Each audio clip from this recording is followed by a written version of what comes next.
Iniciamos contándoles lo que sucedió el día de ayer. Como es tradicional, el 1 de mayo, por el Día del Trabajador, se efectuaron múltiples movilizaciones a escala nacional.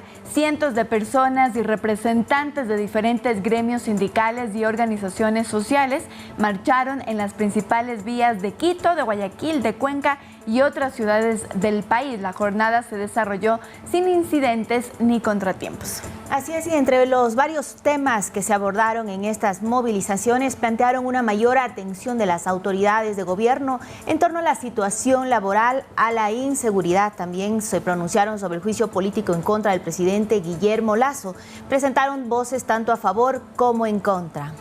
Y desde la Federación Nacional LGBTI también se pronunciaron, pues solicitaron la aplicación de programas que garanticen la inclusión del colectivo trans en el empleo formal y de reformas a la ley de trabajo actual que contemplen la no discriminación por orientación sexual e identidad de género. Así es, el día de ayer, a través de su cuenta de Twitter, el ministro del Interior, Juan Zapata, se pronunció. Él lo que había dicho es que fue una jornada pacífica. Ahí está, esto lo dijo a las 4:19 en horas de la tarde.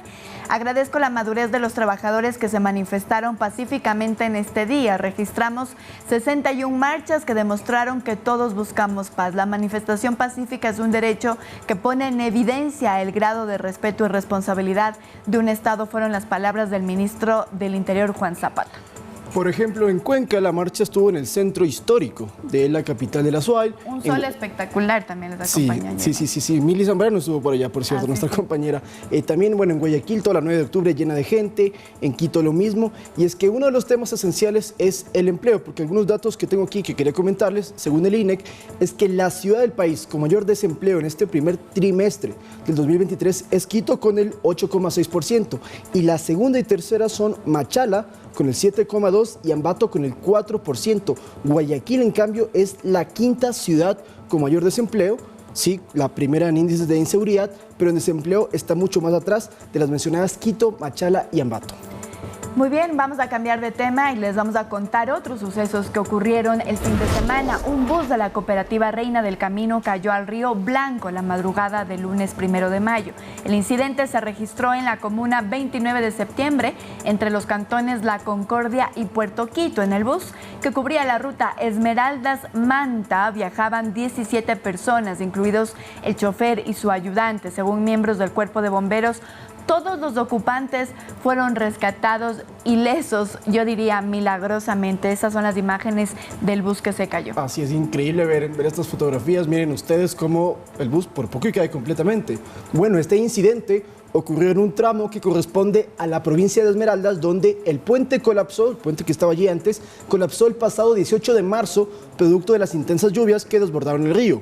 Desde entonces no hay paso desde La Concordia hacia Puerto Quito por esa carretera. Así es, y según las declaraciones que emitió el conductor de este autobús, indicó que se confundió del camino y que al intentar detenerse le fallaron los frenos, por ende el bus se saltó el muro y cayó directamente al río. La cooperativa se pronunció a través de un comunicado. Ahí piden disculpas y explican más a detalle la posición de la cooperativa. Ahí está el comunicado oficial, es de la cooperativa Reina del Camino que cubría esta ruta. Lamentable, ¿no? Él quería tomar un camino, pero se desvió por el camino en donde ya no existe puente. Lo que dice el comunicado es: manteniéndolos informados sobre el lamentable suceso de la unidad 101 con ruta Quito-La Concordia ocurrido este 1 de mayo del presente año. Un hecho preocupante, pero que gracias a Dios la velocidad era baja, lo que evitó mayores consecuencias.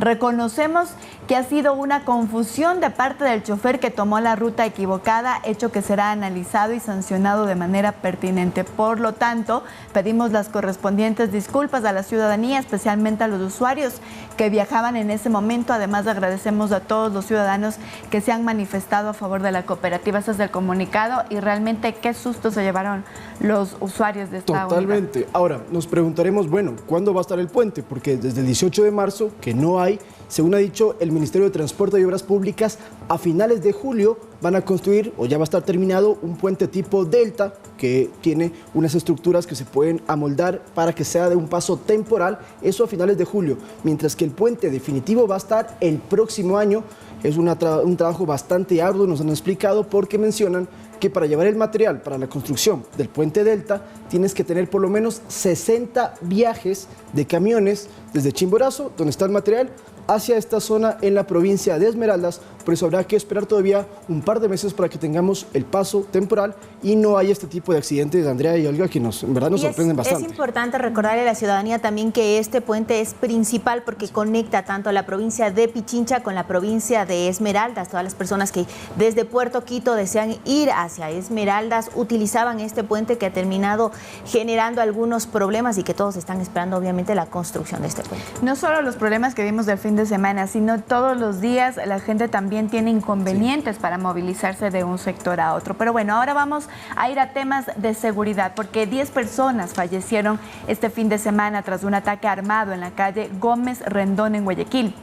Según las versiones preliminares, se presume que varios sujetos en un vehículo llegaron y dispararon en contra de un grupo de personas que se encontraban compartiendo una reunión social. Así es, y lamentablemente otras 3 personas, incluyendo una menor de edad de 5 años, solamente resultaron heridas. Actualmente son atendidas en una casa de salud.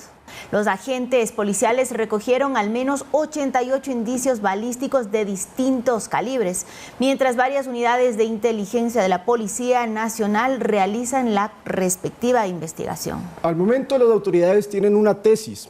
Vamos a escuchar las declaraciones del comandante de la Policía de la Zona 8 y luego la comentamos. Hemos estado inmediatamente verificando con nuestras unidades especiales. Creemos que se trata de una lucha de los grupos delincuenciales organizados. Esto es por la lucha por el poder, por el territorio, por apropiarse de las diferentes actividades ilícitas que hacen los grupos delincuenciales organizados. En este caso, estas personas del grupo delincuencial que estamos analizando y estamos investigando se dedicarían al tráfico de drogas, al expendio, también a las amenazas, también al robo de carros. Muy bien, es importante también mencionar que el representante de la Zona 8 de la Policía Nacional mencionaba que ese mismo día hubo 2 atentados más antes. Uno de ellos, según las versiones y las investigaciones de la Policía Nacional, daba cuenta que tenía relación con este hecho suscitado posteriormente, que lamentablemente dejó 10 personas fallecidas. No hay detenidos todavía, ¿no? Al momento no. Y tampoco en Atacames, la provincia de Esmeraldas, donde 4 personas también murieron en un ataque violento. También se está investigando qué es lo que tiene detrás. Lo que ya hemos escuchado entonces es que esto es parte de la guerra entre bandas, en que en muchos casos van durante un blanco específico, pero en estos hechos violentos pues también terminan perdiendo la vida ciudadanos que se encontraban por mala fortuna acompañando a esta persona que era el objetivo militar, como se denomina coloquialmente en estos casos de sicariato.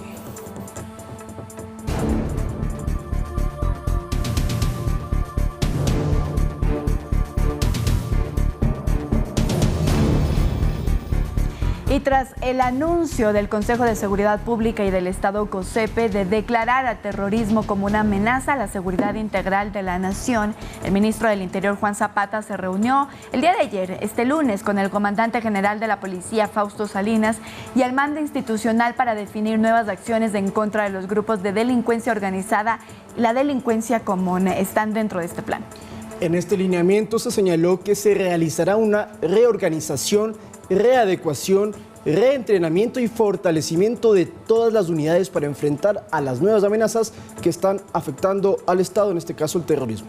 En esta cita que mantuvo el ministro con toda la cúpula, podríamos decir, se informó de la llegada de 14 millones de municiones al país el próximo 8 de mayo y otro cargamento de al menos 10 millones de municiones más para los próximos días que permitirán continuar con los entrenamientos. Veamos las declaraciones del comandante de la policía, Fausto Salinas. Vamos a incrementar la capacidad operativa de nuestras unidades tácticas. Los 1.700 policías de la unidad de mantenimiento del orden recibirán capacitación en combate cerrado y en técnicas operativas para fortalecer el trabajo. Nuestras unidades tácticas iniciarán los procesos de reentrenamiento y tendremos también la participación de nuestras unidades de investigación e inteligencia, también con un nuevo enfoque de investigación orientada a la tipificación del terrorismo.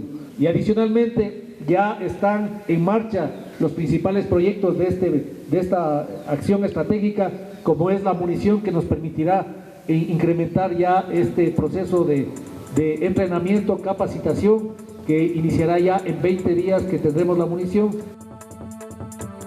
¿Qué ocurre entonces con las Fuerzas Armadas? Ellas han dicho que ya están listas para enfrentar a los denominados enemigos de la paz y a las mafias que buscan aterrorizar a los ecuatorianos. Así lo anunció el ministro de Defensa, Luis Lara, quien además señaló que la policía complementará sus acciones. En las próximas horas se espera que el Ejecutivo emita un decreto en torno a las líneas de acción. Escuchemos. Tenemos una unidad que es considerada la unidad contraterrorista del Estado ecuatoriano. La información que se tiene es la adecuada. Adicionalmente, nosotros vamos a ir en la lucha contra aquellos grupos o personas que perpetren actos terroristas. Estamos identificando. Con estas palabras, el ministro de Defensa, Luis Lara, anunció que las Fuerzas Armadas están listas para enfrentar y contrarrestar amenazas contra la soberanía e integridad territorial. Las Fuerzas Armadas han reforzado las operaciones militares de control de armas, vigilancia y patrullaje, con un enfoque de acción en las zonas más conflictivas del territorio nacional. Declaraciones que las emitió tras la reunión del Consejo de Seguridad Pública, donde se resolvió declarar al terrorismo como amenaza que atenta contra los elementos estructurales del Estado y la seguridad integral. Se prevé que en las próximas horas el presidente emita un decreto que delimite las acciones a implementar. Así lo informó el subsecretario jurídico de la Presidencia, Jorge Benavides. Porque el tema de la delincuencia organizada estamos viendo que genera una serie de problemas muy graves y atenta ante bienes jurídicos fundamentales de la comunidad. Cualquier acción que caiga dentro de este ámbito de intimidación, de terror, etcétera, venga del lado que venga, obviamente tiene que ser tipificada y tiene que ser sobre todo combatida con toda la fuerza del Estado. El ministro del Interior, Juan Zapata, dio ejemplos en torno a lo que se afrontará. Y la intimidación ya lo hemos visto en varios eventos, como por ejemplo este ataque criminal que hubo en Esmeraldas, donde lastimosamente 9 inocentes pescadores fallecieron ahí, los coches bombas que hemos tenido en noviembre, el tema de las vacunas utilizando explosivos. Eso genera intimidación y genera terror. Finalmente se resaltó que la Policía Nacional complementará las operaciones que se ejecuten para contrarrestar gradualmente la acción del terrorismo. Olga Velasco, Noticias 7.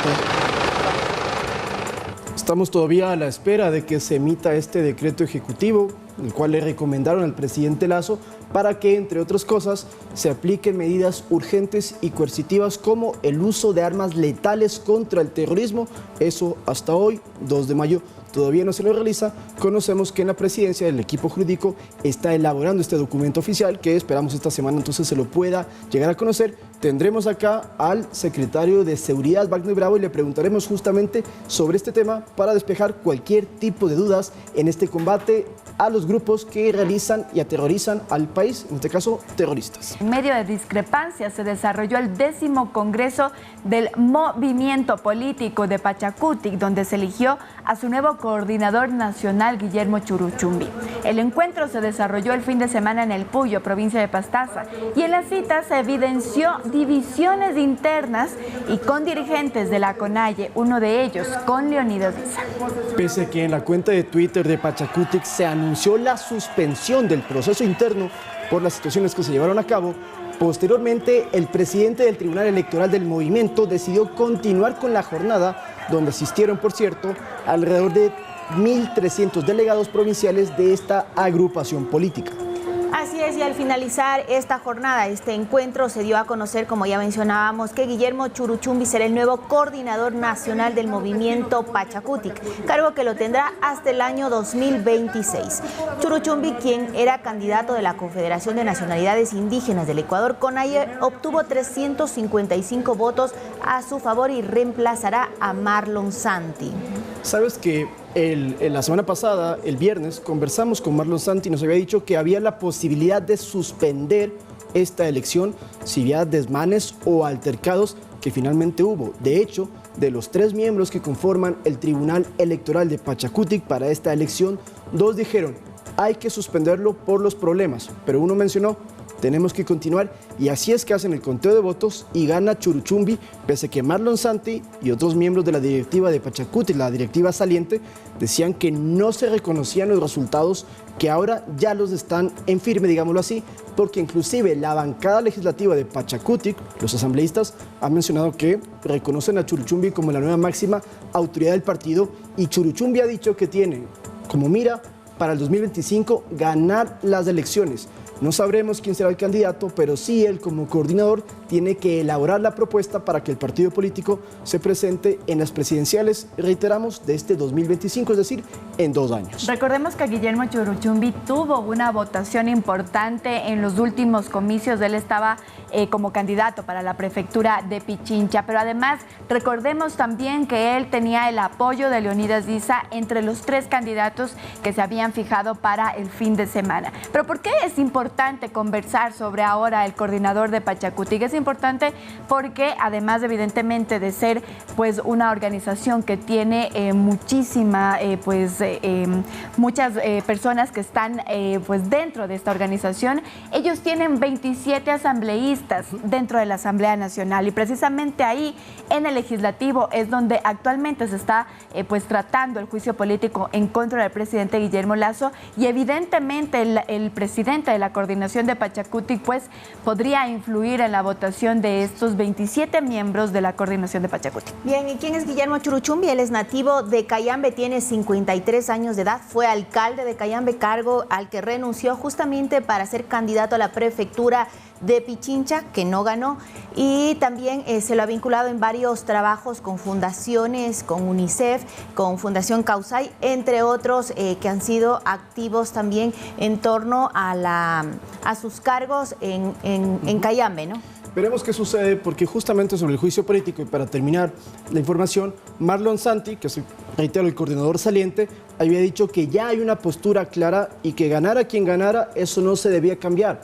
Veamos, porque también lo ha dicho Santi luego de lo que pasó el fin de semana, que le apena mucho que la CONAIE en este caso intenten imponerse voluntades, pues como se dijo ya, hubo altercados, y la CONAIE, con Leonidas Diza presente, pues motivaron, impulsaron a que la elección continuara y ganara, como ya lo dijiste, Andrea, quien era su candidato mucho más afín. Así es, veremos esta semana entonces cómo se reconfiguran también pues los pros y los contras dentro de la coordinación de Pachacutic.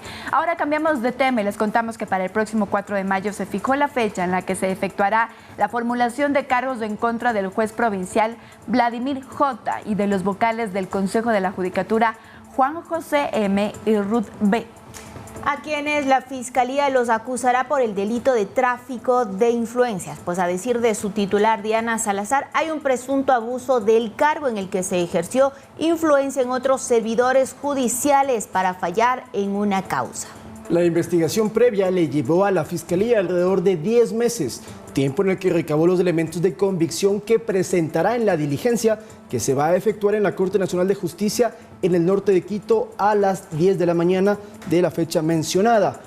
Los vocales ya se han pronunciado, los 3 acusados, y han negado cualquier tipo de ilícito y que ellos han trabajado cumpliendo sus funciones y que no hay ningún tipo de irregularidad, según mencionan los 3, insisto, vocales que pues recibirán cargos por parte de la Fiscalía. 2 vocales y un juez provincial. Sí. Así es. Muy bien, 7 de la mañana con 23 minutos y ahora vamos a cambiar de tema a uno más local. Ponga atención porque desde el día de hoy, martes 2 de mayo, los viajes en el metro de Quito tendrán costo. El municipio capitalino informó que los usuarios deberán cancelar en taquilla un valor de 45 centavos para el pasaje sencillo, 22 centavos para estudiantes de bachillerato y adultos mayores y 10 centavos para personas con discapacidad. En las 15 estaciones estarán habilitadas las taquillas para adquirir los boletos. Este como único documento para ingresar y salir de las terminales subterráneas. A mediano plazo se espera que el sistema de recaudación del metro sea con pases electrónicos mediante plataformas digitales y tarjetas de débito o crédito, que no es el caso en este momento, que reiteramos, usted tiene que ir a la taquilla con los 45 centavos de mano y puede entonces ya utilizar este sistema de transporte que es nuevo en la capital y que esperamos hoy ver cómo se desarrolla por primera jornada, ¿no? Así es, pero no es una jornada completa. Tiene los mismos horarios que se mantenían las semanas pasadas. Recordemos que estamos en esta etapa de socialización. Hay unos horarios puntuales en los que usted podrá viajar en el metro de Quito. Sin embargo, ahora pues ya costará la entrada. Entendemos que aún no se ha articulado con el sistema total, el sistema integrado de transporte de la ciudad de Quito. Es decir, que usted solo se podrá movilizar dentro del metro de Quito, aún no podrá tomar, por ejemplo, el trolebús o los buses integrados, aún no está pues definida ya esa etapa. Sin embargo, es un buen momento para que usted pueda ir, pues pueda conocer cómo funciona. Además de aquello, hay algunos detalles que falta para que la inauguración se dé por completo del metro de Quito. Uno de ellos, por ejemplo, que no hay señal de celular, y esto es muy importante porque de ocurrir alguna emergencia aún no se podría dar aviso desde el metro de Quito, es decir, desde las unidades subterráneas hacia el exterior. Así que bueno, eso veremos en los próximos meses, qué es lo que se realiza. Ya ha hablado también el alcalde electo Pavel Muñoz sobre el tema, Lauta. Sí, ellos esperan, bueno, lo había dicho Pavel, que a finales de mayo ya podría ser una inauguración formal, porque tienen que solucionar una serie de inconvenientes. Pero seguro a finales de mayo eso era, pero se han dado tantas fechas. Hace un año que se está inaugurando, inclusive, de hecho hubo una inauguración simbólica. Lo cierto es que, para complementar la información que das, Andrea, a las 7 de la mañana, de 7 a 12, uno puede utilizar el metro en la mañana, y en la tarde, alrededor desde las 18 horas hasta las 21 horas, si mi memoria no falla, usted puede entonces utilizarlo, aparte de conocer, ya movilizarse para sus lugares de trabajo o casa. Bueno, precisando justamente esa información, Lauta, son 6 horas al día que funcionará el metro. En la mañana será de 7 de la mañana a 10 de la mañana. A 10. Exactamente. Y en la tarde de las 16 horas 40, 4 horas con 40 minutos hasta las 7:30 de la noche. Es importante tomar en cuenta estos cambios, sobre todo si vamos a utilizar el metro para poder familiarizarnos con las rutas y tener ya este hábito de poder desarrollar un buen uso del metro de Quito. Muy bien, y preste atención también a la siguiente nota, porque hay una nueva modalidad de estafa en redes sociales e internet. Se trata de las ofertas de la venta de franquicias. Las víctimas invierten sus ahorros en modelos de negocio cuyo nombre comercial ni siquiera está registrado. Ponga atención a la siguiente nota.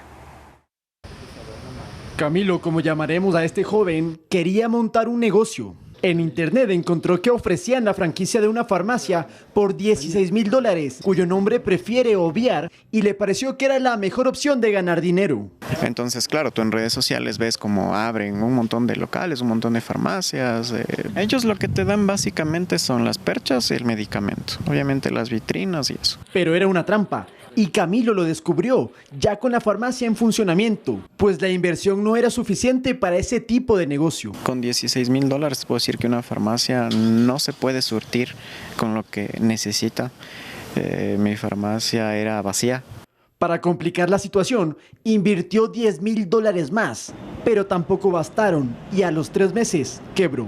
Cuando revisó el contrato se dio cuenta que este no protegía el dinero depositado y, para colmo de males, nos dimos cuenta que ellos tampoco tenían registrado la marca. Lo que sucedió en este caso es que la oferta engañaba con la realidad del modelo de negocio, sin contar que era una franquicia de papel, sin sustento legal. Pero no es un caso aislado. Si usted googlea compra de franquicias, aparece una serie de opciones que podrían ser una estafa, como lo explica el consultor Pablo Alarcón. Compran un modelo de negocio, invierten sus ahorros de toda la vida, a veces se endeudan, venden su carro, todo, porque les hacen unos numeritos muy bonitos. Para entenderlo mejor, es como que una persona que vende una marca de botellas de agua no es el dueño. Entonces, quien le termina comprando resulta estafado. Cuando alguien vaya a hacer una inversión, pues que se prepare y que esté seguro de lo que quieren hacer y que les fundamenten a la gente que les está ofreciendo estas inversiones las cosas que les están ofreciendo. Recuerde que el nombre comercial de cualquier franquicia debe estar registrado en las instituciones correspondientes. Cerciórese de que la documentación esté completa y evite que sea una víctima más, como Camilo y otros inversionistas engañados. Hemos conseguido siquiera otras 10 o 15 personas que tienen este mismo problema y ya estamos en temas legales. O sea, el tema legal es por estafa, por el hecho de que ellos te ofrecen o te venden una falsa publicidad al inicio y después no te cumplen con nada. Y es que en internet ofrecen hasta el oro, pero en la práctica esto no vale más que una hoja de papel. Lautaro Andrade, Noticias 7. Camilo nos contaba que él reconoce que su error, Camilo no es el nombre real, ¿no? Pero él nos mencionaba que el error de él fue no cerciorarse de toda la documentación porque inclusive el contrato que hizo con estos supuestos estafadores pues no le protegía a él ni a su inversión y por eso cuando se dio cuenta que le decían, oiga, con $16,000 usted puede montar la farmacia, se dio cuenta que eso no alcanzaba y lo preocupante, como lo dice él en la nota, es que al menos 10 o 15 personas han sufrido lo mismo, por eso tenga mucho cuidado porque reiteramos, el nombre comercial tiene que estar registrado, de lo contrario no existe, es falso, es como que yo le diga a mis compañeras, les voy a vender un montón de celulares en esta marca de venta telefónica, pero como no soy el propietario, cuando ellos lo adquieran, si llegase a pasar algo, pues no tienen ningún sustento para demostrar yo soy la dueña o la propietaria. Tiempo atrás también se veía algunas formas de estafar a través de internet con supuestos créditos que otorgaban con un interés bastante alto. Las autoridades mencionaban que si no está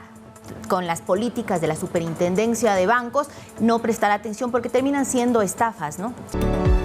7 de la mañana con 33 minutos, como lo habíamos adelantado, ya se encuentra en nuestro segmento de entrevistas Wagner Bravo, secretario de Seguridad. Muy buenos días, general. Muchísimas gracias por su presencia el día de hoy aquí en Noticias 7. Buen día, Andrea. Un placer saludar al pueblo ecuatoriano a través de Ecuador TV. Muy bien, general. Quisiéramos iniciar preguntándole cómo encuentra la Secretaría de Seguridad, que es pues de la que usted ya es titular. Bueno, recordemos que la Secretaría del Consejo de Seguridad Pública del Estado es el máximo organismo en donde el asesoramiento político estratégico llega al presidente de la República. La máxima autoridad del Estado, que es el presidente, es quien decide poner la política pública y la función nuestra pues realmente es realizar este asesoramiento, la coordinación, la planificación, el seguimiento y evaluación de las políticas públicas.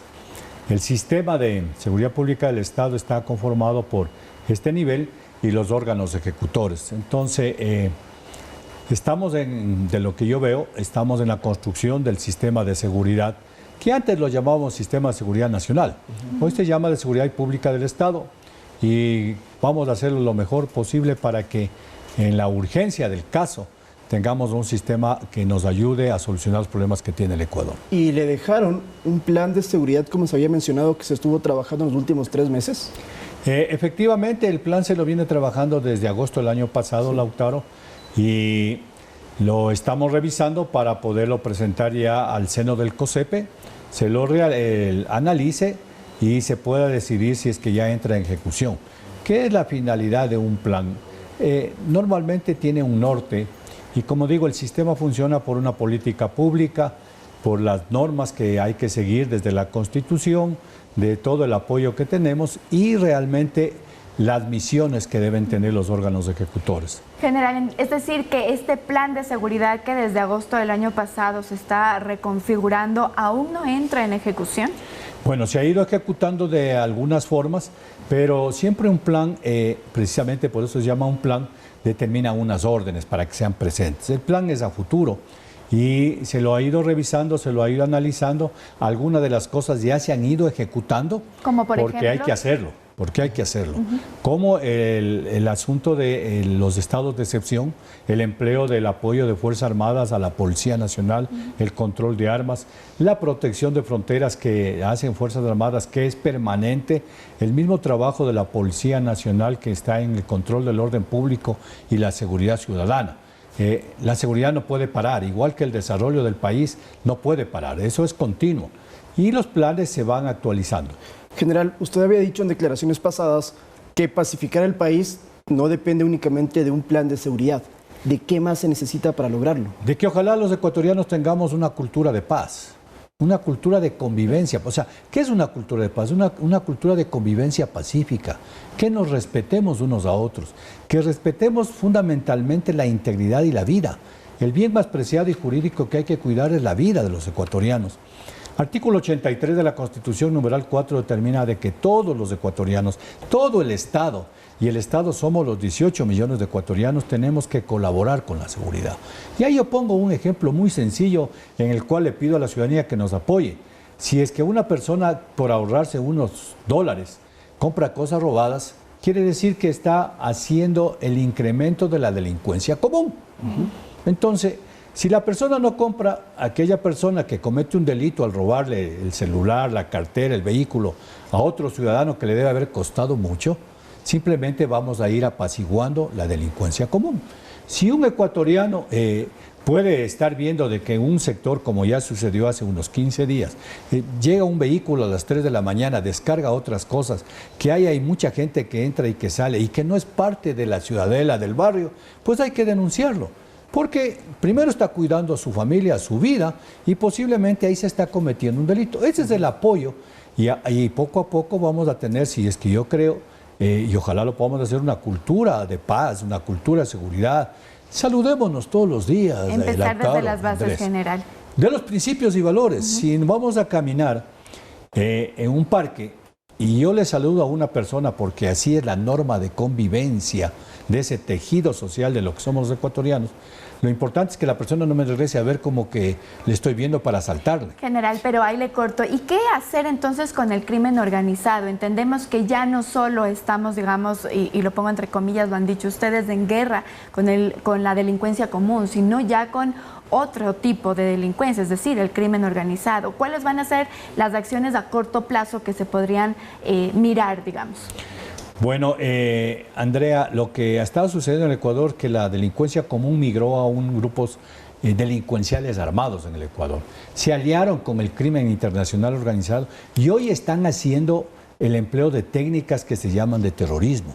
¿Por qué digo esto? Porque el poner una bomba, mandar una carta a los periodistas y mi respaldo hacia ellos, el asaltar hospitales, asaltar al personal policial que está en sus retones, eso es terrorismo.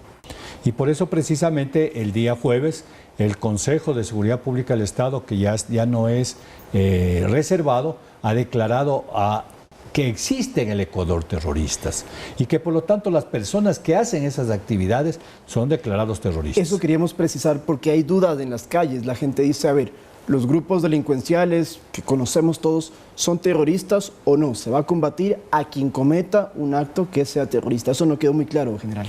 Precisamente, como digo, ¿qué es un acto terrorista? Es aquella persona que utiliza diferentes medios violentos para causar el terror en la ciudadanía. Y el terror es mandar por las redes sociales que mañana el grupo A, B, C o D les va a comenzar a vacunar a cierto sector de la ciudad. Eso pasó en las redes sociales. Yo no creo que un delincuente esté mandándonos a anticipar, verás, mañana te voy a cobrar, porque sabe que va a ser detenido. Pero eso está causando pánico. Eso causa que las personas cierren sus locales antes de las 4, 4:30 de la tarde, que las personas salen del trabajo, se encierren. Eso es causar terror y miedo a la sociedad. Pero, o sea, el integrante de una banda, entonces, ¿sí se puede considerar terrorista por el hecho de ser integrante o miembro de esa organización? Desde luego, si es que se puede comprobar que esa organización, cualquiera sea esta, no pongamos nombres, está haciendo, como digo, uso de estas técnicas terroristas, hay que considerarlo. Y por eso es que el sistema de inteligencia tiene que ubicar exactamente qué es lo que están haciendo. Que no se vaya a pensar en que Fuerzas Armadas y Policía comienza a aparecer a un delincuente común que le arranchó un celular a una persona que estaba en una esquina, es un terrorista. No es así, pero desde luego que ese también es un delito. No es que porque no está haciendo actos terroristas, está bien que robe, no es así. General, ¿y qué implica entonces, una vez que ya sabemos que el terrorismo es considerado como amenaza del Estado, qué implica? ¿Cuáles serían las acciones? Y vuelvo a la pregunta de, en corto plazo, ¿cuáles serían las acciones específicas que veremos entonces en torno a este tema? Va a salir un decreto del señor presidente de la República dando las directrices, no solamente a los organismos subordinados de la seguridad nacional, sino a todos los ecuatorianos, para que conozcamos qué es lo que va a pasar. Pero esto implica que ellos están atentando contra la soberanía y la integridad territorial, porque en el Ecuador, desde mi punto de vista, no existe lo que se llama un área liberada. El Estado ecuatoriano, con sus fuerzas, con su desarrollo, con las fuerzas de seguridad, puede entrar a cualquier territorio. No, alguien dice, no, es que no pueden entrar al tal sector. Sin necesidad de estado de Pasó en excepción. la playita hace algún tiempo, recuerden que habían puesto unos obstáculos. Entró la fuerza pública, entraron las Fuerzas Armadas, entró la policía.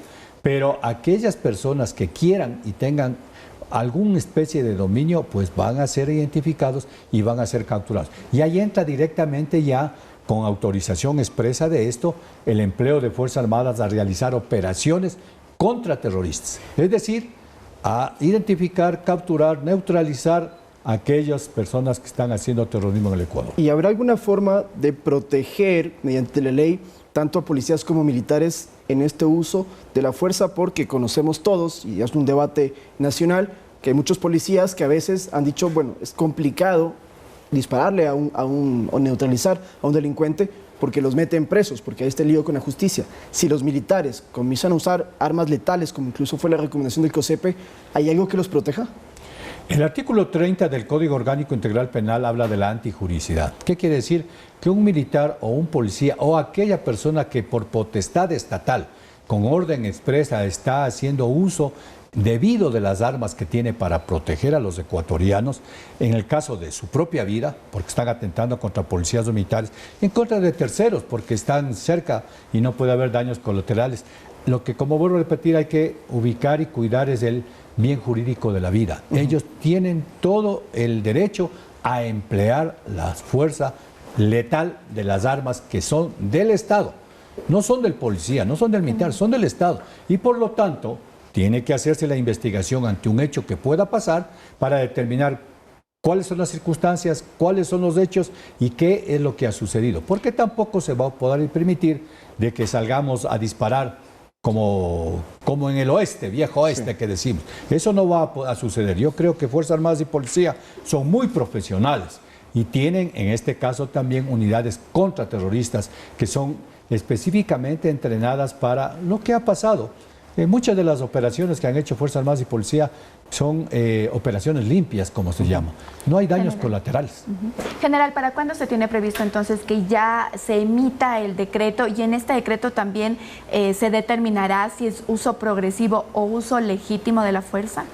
A ver, la ley que salió es el uso legítimo de la fuerza. Y en este decreto va a seguir rigiendo, digamos. Y sigue rigiendo, eso no ha cambiado. El uso es legítimo de la fuerza. Las únicas instituciones que tienen el poder coercitivo del Estado son las que están en la Constitución, Fuerzas Armadas y Policía. Y hoy está también el sistema, los guardias penitenciarios. Eso no va a cambiar. Pero cómo se van a emplear las armas es... el procedimiento es progresivo, por decirlo así. Es decir, primero va, oiga señor, deje de estar haciendo esto. Segundo, señor, verá que vamos a detenerle. Tercer, señor, oiga, vamos con las armas que son no letales. Y por último, si está atentando, como se dice, al bien jurídico de la vida, pues tendrá que hacerse el uso de las armas ¿Para letales. cuándo se tiene previsto que se emita el decreto? Yo creo que el día de hoy o no, ya decisión del señor presidente, se tienen que hacer todos los análisis correspondientes para que se observe la Constitución, derechos humanos, las leyes como el uso progresivo de la fuerza, el empleo de Fuerzas Armadas y Policía. Yo creo que ya con la declaración todos nos estamos acoplando. Ya hay reuniones entre Policía, Fuerzas Armadas, hubo reuniones ya con el Poder Judicial, también con la legislatura, porque, vuelvo a repetir esto, Andrea, esto es el conjunto del Estado y el Estado somos todos los que tenemos que enfrentarlo de la mejor manera. Pero, general, la declaración del jueves, para aplicarla, ¿se necesita del decreto o ya basta con eso? No, se necesita del decreto. Pero, a ver, como había indicado, esto es un plan. Ahora con el decreto exactamente salen las órdenes. Ahora sí tenga, señor, Fuerzas Armadas, las unidades contraterroristas, tenga policía contraterroristas y así sucesivamente. Porque el plan es para un futuro. Para que si la circunstancia se da, se vuelva eso una orden que tiene que ser cumplida con la norma constitucional y lo más urgente posible. Dentro de la Secretaría de Seguridad General que usted lidera ahora, también se maneja el financiamiento para los equipamientos de Policía Nacional, etcétera. Hemos visto algunas denuncias que dicen que incluso en los traslados la Policía Nacional debe pagar a veces hasta hospedaje. ¿Es eso cierto, general? Le pregunto, ¿y cómo están en este financiamiento para ya equipar de mejor manera a los uniformados? Bueno, esto no es responsabilidad de la Secretaría. Esto es responsabilidad responsabilidad de los órganos ejecutores. Lo que hace la Secretaría y el presidente es dar el mando, los medios y la misión. Desde luego que lo que hay que comprender es que ante la urgencia que tenemos de declarar un estado de excepción, se toma personal militar o policial de otras partes, de otras provincias del país, y inmediatamente se tienen que ser trasladados a donde está el problema. Eso causa algunos problemas logísticos, pero de lo que acabo de conversar con el comandante general de la policía, están solucionados temporalmente.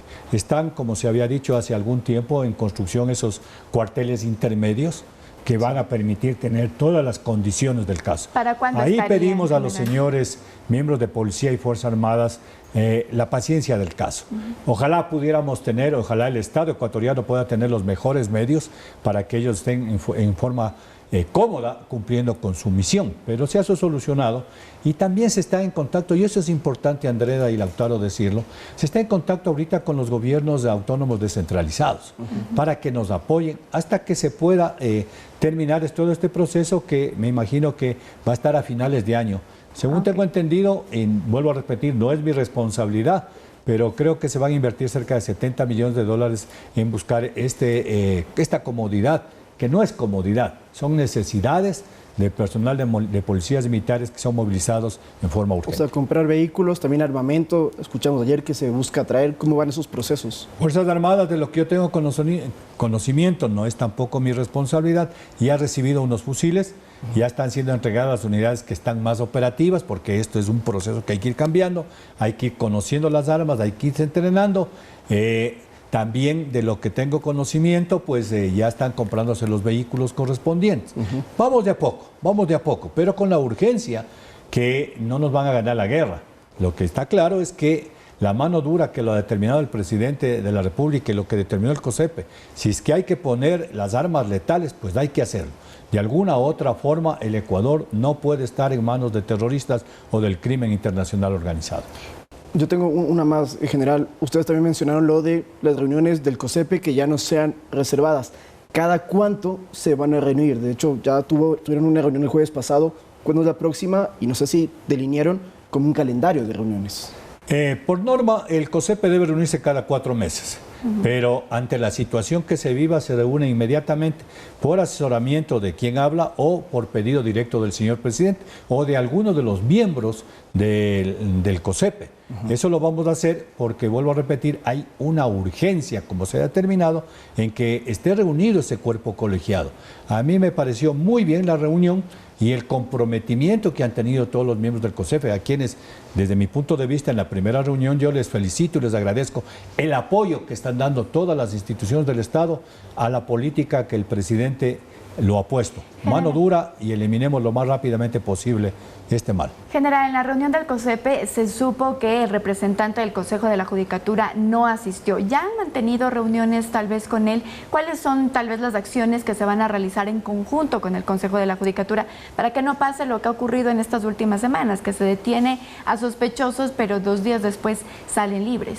Sí, efectivamente, el señor presidente del Consejo de la Judicatura se excusó, debe haber tenido una justificación muy clara ante el señor presidente de la República, pero estamos pidiendo, y de paso el pedido del presidente es la incorporación de todos los miembros, porque, como digo, una golondrina, con respeto a quienes nos escuchan, no hace verano. Cuando hay bastantes y todos ponemos nuestro esfuerzo y nuestro apoyo, vamos a lograr lo que queremos. Y hablando de eso, la Fiscalía va a estar con ustedes, por ejemplo, si hay acciones policiales o militares, va a haber un agente fiscal acompañándoles para en ese momento procesar al presunto delincuente o terrorista. Lo que yo les pediría y pido a todos los medios de comunicación es que muchas veces nos preguntan de cuáles son las estrategias directas. Eso ya es parte del trabajo de los órganos operativos. No es que no lo podamos decir, pero no hay que anticiparles a aquellas personas que están cometiendo delitos, que se vuelven delincuentes, qué es lo que vamos a hacer. Lo que sí tiene que estar claro es que hay una política clara desde la máxima autoridad del Estado y que todos los ecuatorianos tenemos que apoyar de mano dura, porque si no lo hacemos, realmente el Ecuador está incrementándose el alto índice de violencia. Y el pedido a los ecuatorianos, busquemos la convivencia pacífica, busquemos el apoyo a las fuerzas del orden, busquemos no asustarnos entre nosotros en las redes sociales, porque a veces alguien quiere tener una noticia principal y manda algo que le asusta a alguien más. Eso es un daño. Creo que si todos vamos haciendo una cultura de paz, lo podemos lograr. El Ecuador necesita y merece mejores días. General, muchísimas gracias por su presencia en Noticias 7. Andrea, Lautaro, muchas gracias al pueblo ecuatoriano, el apoyo correspondiente. Todos hacemos este lindo Ecuador. Muy bien, conversábamos con el secretario de Seguridad, Wagner Bravo. Nosotros nos vamos a una pausa, pero quédense porque a continuación vienen los deportes.